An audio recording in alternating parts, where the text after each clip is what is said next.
And it's really just that simple.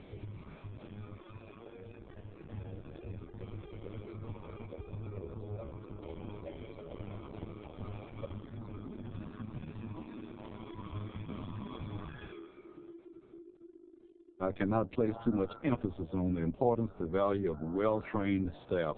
What are some of the things that you watch for that say that doesn't look right? A change in behavior. Okay. Okay, change in their daily activities, you know, if you normally. It's very important that as part of the implementation of this act that we train our staff to look at behavior. And they ask questions about why is that behavior happening. No. There are little subtle things that kids are doing that you have to be familiar with. Are they sitting together all the time? Are they taking showers together all the time? Is the kid, getting upset because another kid is talking to this kid?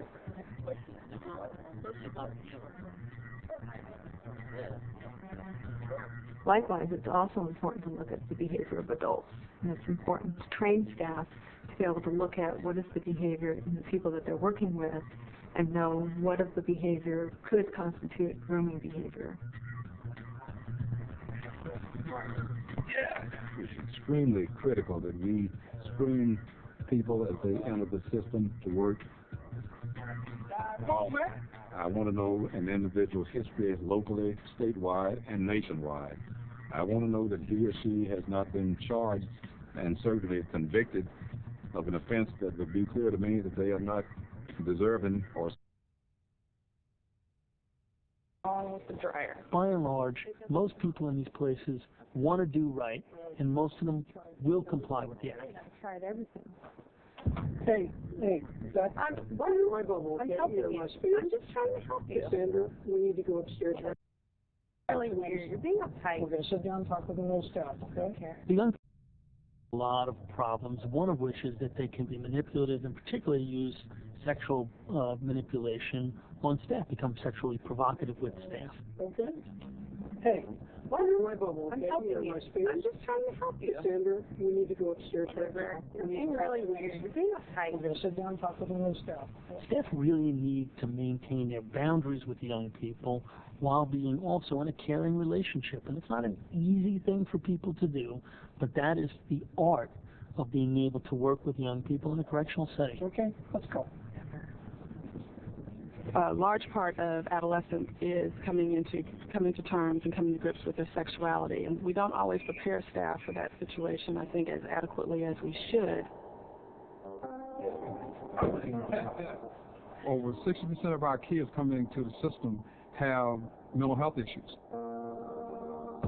defined mental health issues. Some of the youth will have been sexually assaulted prior to coming into the facility, and often those young people can be suffering from post-traumatic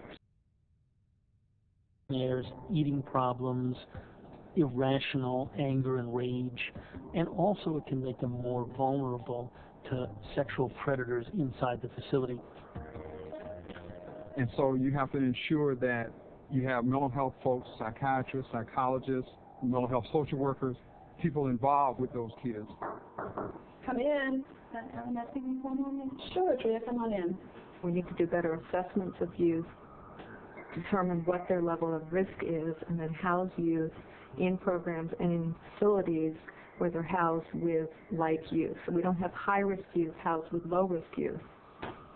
Hey, boy, you carry that. We need to build programs around the kids that are sensitive and to make clear to them that we're looking for ways to improve their quality of life both within the facility and after they leave the facility. We care about their lifestyle. We care about their safety. We need that. So we have to look at the vulnerabilities that kids bring, the anxieties that they have, the fears, the life experiences that they've had, and really look at changing their behavior. Look at teaching them new skills, new ways to cope, address the issues that have presented barriers for them to be successful. This is not an 8-to-5 job. You must make sure that you're coming out to that facility on evenings, weekends, that you can see what's happening and get a feel for your environment. Because environment and culture has a lot to do with how kids are treated.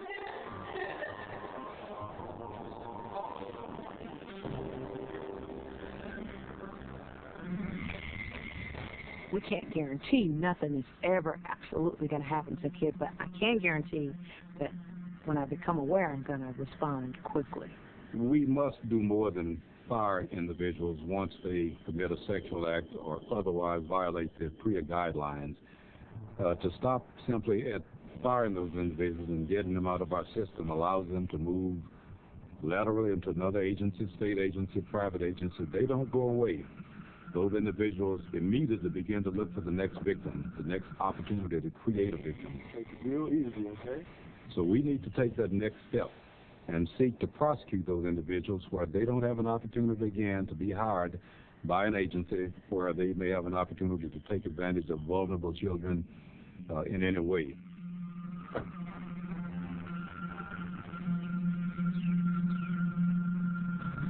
The kids are doing time in facilities and under pressure to provide sex against their will. They're not going to become the kind of citizens we want them to be when they return back to our streets. They're going to be violent and bitter and wounded. Everybody go around and give the feelings check how you feel and your goal for the day. My name's William. I'm 17 years old.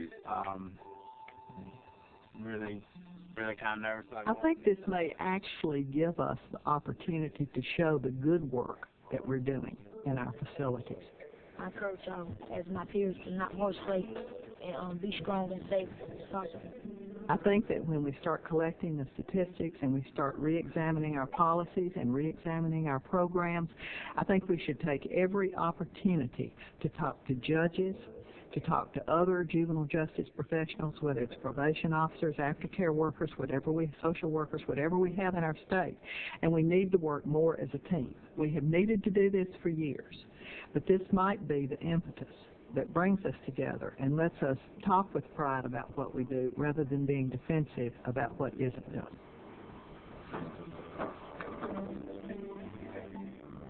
Many of the young people introduced to the juvenile system have done really bad things. People. They've caused harm.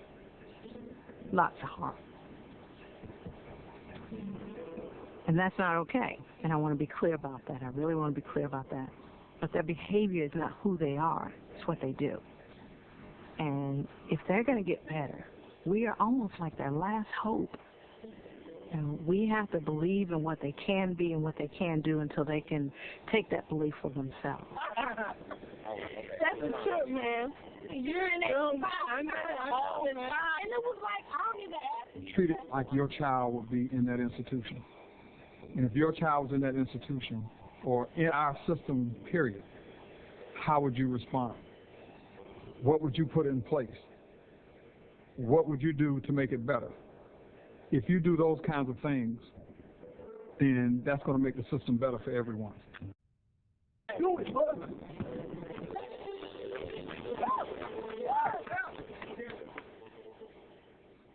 The video you have just watched is intended to assist you in understanding the scope of the Prison Rape Elimination Act. This introductory video and companion training resource kit emphasizes the importance each of you have in implementing policy and practice that assures compliance with the law.